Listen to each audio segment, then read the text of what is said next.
Assalamualaikum warahmatullahi wabarakatuh. Innal hamdalillah nahmaduhu wa nasta'inuhu wa nastaghfiruh wa natubu ilayhi wa na'udzu billahi min shururi anfusina wa min sayyiati a'malina. May yahdihillahu fala mudilla lahu wa may yudlil fala hadiya lahu. Asyhadu an la ilaha illallah wahdahu la syarika lahu wa asyhadu anna Muhammadan abduhu wa rasuluh. Allahumma salli wa sallim wa barik ala nabiyyina Muhammad wa ala alihi wa sahbihi wa man tabi'ahum bi ihsanin ila yaumiddin. Amma ba'd, kaum muslimin jamaah salat Isya dan Allah Subhanahu wa taala. Insyaallah melanjutkan pembahasan pertemuan yang lalu bersama kitab Riwayah Ma'an Nabi sallallahu alaihi wasallam karya Syekh Adham Syarqawi hafizahullah ta'ala. Pekan yang lalu telah kita bacakan hadisnya riwayat Imam Bukhari dan Muslim tentang kisah Jurayj al-Abid, yaitu ahli ibadah. Dan juga telah kita sampaikan pelajaran yang pertama daripada kisah tersebut, bahwasanya hendaknya setiap orang tua itu menjaga ucapannya supaya tidak melontarkan ucapan atau kalimat yang kemudian akan ia sesali di masa mendatang. Jadi setiap orang tua hati-hati di dalam berucap dan berkata kepada anak-anak. Hindarkan perkataan atau kalimat-kalimat buruk, khawatir itu menjadi kenyataan di kemudian hari. Karena sebagaimana dituliskan oleh Syekh Adham Syarqawi, al-qadar muwakkalun bil mantiq. Jadi seringkali ucapan kita itu menjadi bumerang, menjadi realita takdir, menjadi kenyataan takdir di masa depan. Subhanallah, ini mengerikan ya. Maka setiap kita hendaknya menjaga lisan kita tidak keluar darinya kecuali ucapan-ucapan yang baik, baik terhadap diri sendiri maupun terhadap orang lain. Kemudian pelajaran yang berikutnya adalah qala al-mu'allif rahimahullah ta'ala, usatu Bani Israil az'ajahum solahu Jurayj al-Abid. Sekelompok kaum dari Bani Israil, mereka ahli maksiat, mereka merasa terganggu dengan kesolihan Jurayj, seorang ahli ibadah. Fa arsalu lahu bagian kayyasira mislahum, sehingga mereka membuat tipu daya ya, supaya bisa menjerumuskan Jurayj ini menjadi ahli maksiat juga. Mereka membuat makar, tipu daya, menghadirkan seorang wanita yang cantik jelita ya, supaya menggoda Jurayj sehingga Jurayj menjadi ahli maksiat. Nah ini ya, bahwasanya para pelaku maksiat, orang-orang buruk, para pendosa, mereka ingin orang lain juga melakukan hal yang sama. Wadda azani law anna kullan nas zanu. Pezina pengen orang lain juga seperti dia menjadi pezina. Wadda as-sarik law anna kullan nas saraku. Para pencuri, para koruptor pengen orang lain juga sama seperti dia. Hakadzahum ahlul batil dauman yuz'ijuhum salahu ahlil haq. Beginilah potret ahli kebatilan, orang-orang yang terjerumus pada perbuatan dosa dan maksiat. Mereka merasa terganggu kalau ada orang yang baik di tengah-tengah mereka, sehingga mereka membuat tipu daya dan makar supaya orang-orang yang baik di tengah-tengah mereka juga terjerumus sama seperti mereka. Makanya kita kaum muslimin yang dimuliakan Allah Subhanahu wa taala, bersungguh-sungguh ya, menjadi orang yang istiqomah di atas kebenaran, supaya tidak mudah tergoda dan terayu oleh mereka orang-orang ahli maksiat, yang mana mereka pasti membuat tipu daya ya, untuk menggoda dan mengajak kita. Sebagaimana para ahli maksiat dari kalangan Bani Israel, mereka merasa terganggu dengan kesolehan Jurayj, sehingga mereka membuat tipu daya, mendatangkan seorang wanita yang cantik supaya menggoda Jurayj, yang mana tujuannya supaya Jurayj terjerumus menjadi pemaksiat juga, menjadi ahli maksiat juga. Dan demikian juga wa musyrikul alam yaumadzak az'ajahum tauhidu Ibrahim alaihissalam. Dan kemudian Syekh Adham Syarqawi menyebutkan juga tentang kejadian-kejadian masa lalu, sama juga seperti ini. Orang-orang musyrik pada masa itu ya, mereka para penyembah asnam, berhala, patung-patung, mereka merasa terganggu dengan pendirian Nabi Ibrahim alaihissalam, yang mana beliau istiqomah dengan pendirian beliau di atas tauhid, mengesahkan Allah Subhanahu wa taala, di atas akidah beliau. Jadi orang-orang musyrik pada masa itu merasa terganggu dengan pendirian Nabi Ibrahim alaihissalam. Subhanallah. Sehingga akhirnya apa? Mereka membuat tipu daya, tidak main-main, ingin membunuh Nabi Ibrahim. Dan Nabi Ibrahim juga luar biasa. Ketika punya pendirian, maka harus dipegang teguh ya. Kita juga hadirin yang dimuliakan Allah Subhanahu wa taala, jamaah salat Isya, ketika kita meyakini diri kita ada di atas kebenaran, maka pegang teguh kebenaran tersebut. Jangan sampai kanan kiri kita ini menggoyahkan keyakinan kita di atas kebenaran yang kita yakini tersebut, apapun rayuan dan godaan tersebut. Nabi Ibrahim dengan mantap mereka berkata kepada kaum musyrikin di zamannya. Kata Allah Subhanahu wa taala mengisahkan di dalam Al-Qur'an, watlu alaihim naba Ibrahim, bacakan kepada mereka wahai Muhammad kisah tentang Nabi Ibrahim. Idz qala li abihi wa qaumihi ma ta'budun. Ketika Nabi Ibrahim berkata kepada bapaknya dan kaumnya, apa yang kalian sembah? Qalu asnaman fanadhallu laha akifin.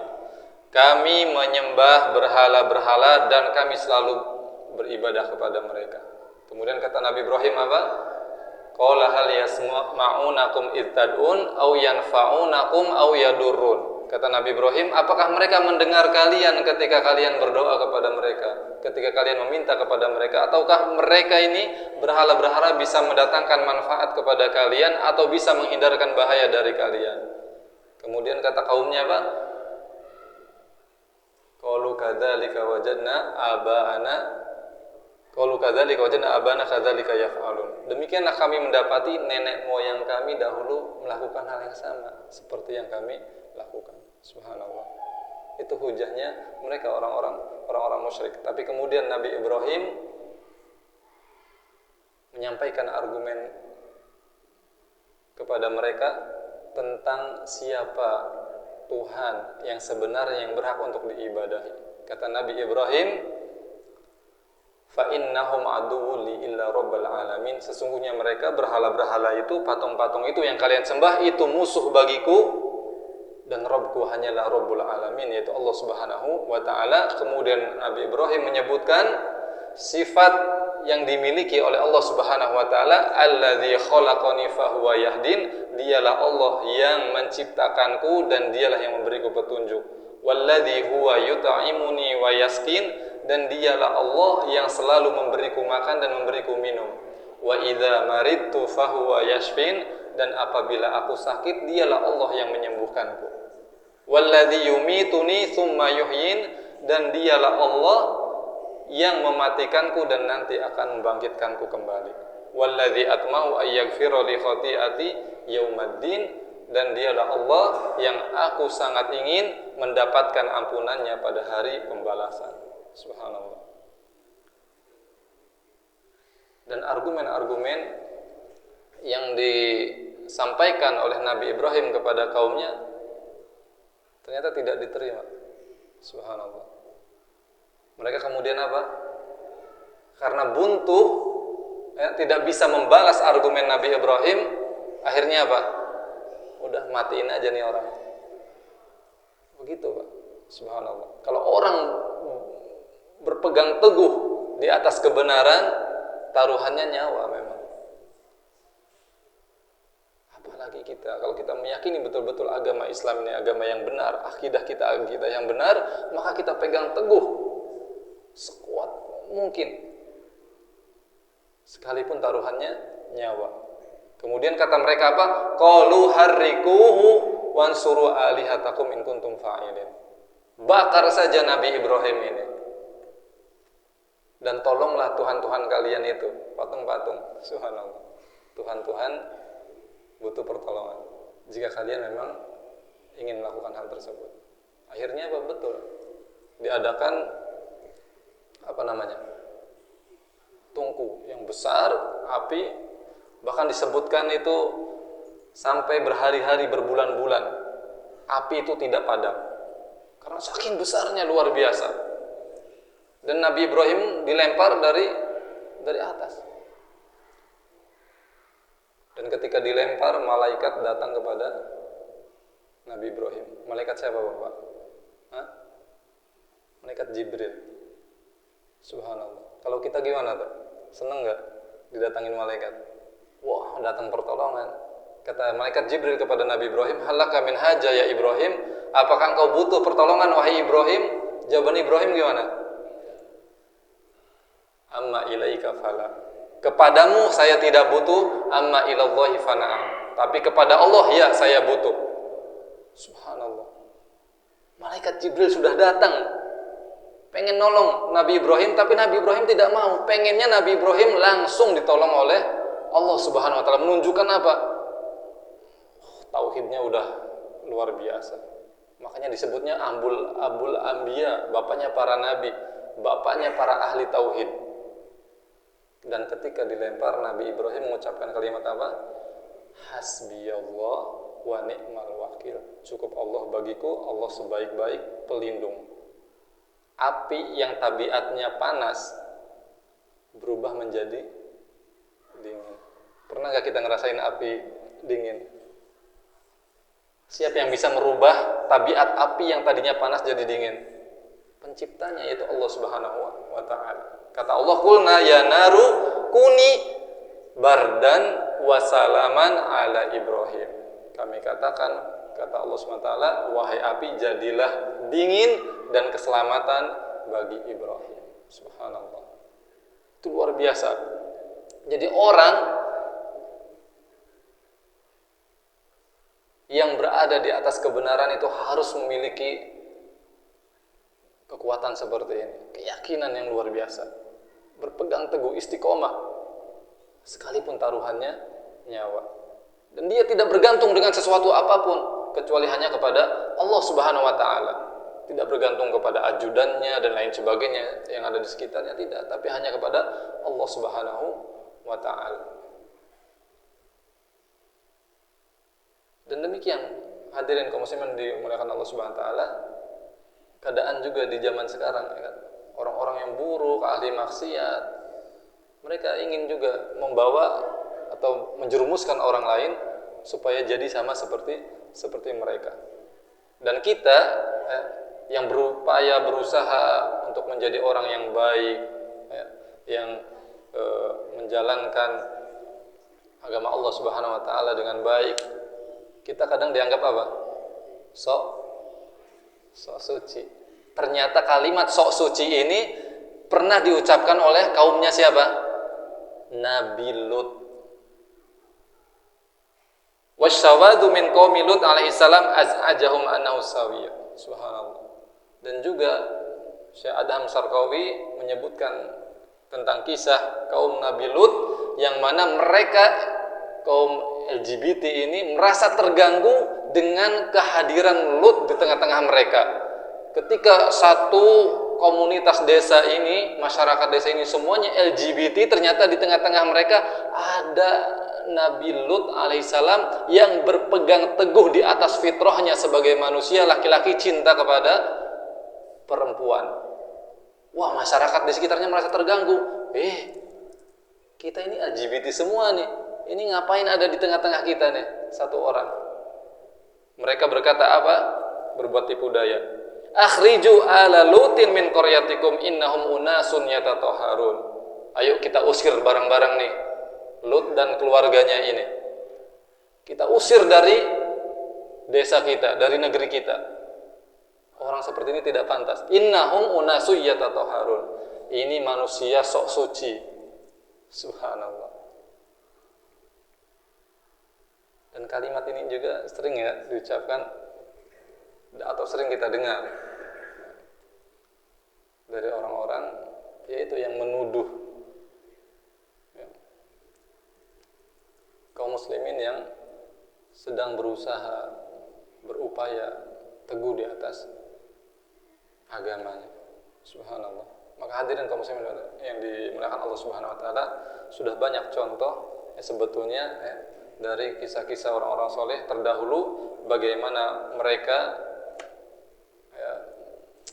banyak musuh-musuh di samping kanan kiri mereka, dan mereka membuat tipu daya, makar dan lain sebagainya supaya orang-orang soleh ini terjerumus dan berbuat hal yang sama seperti mereka di dalam perbuatan dosa. Inilah kaum muslimin yang dimuliakan Allah Subhanahu wa taala. Maka mudah-mudahan kita semua diberikan keistiqomahan oleh Allah Subhanahu wa taala untuk selalu bisa berada di atas jalan kebaikan, di atas jalan kebenaran, dan kita tidak tergoyahkan, tidak terganggu oleh godaan apapun yang bisa menjerumuskan kita pada perbuatan dosa dan perbuatan maksiat. Inilah kaum muslimin apa yang bisa disampaikan pada kesempatan yang mulai ini daripada kisah Jurej, dan ini pelajaran yang kedua. Untuk pelajaran yang selanjutnya insyaallah kita sampaikan pada perjumpaan berikutnya.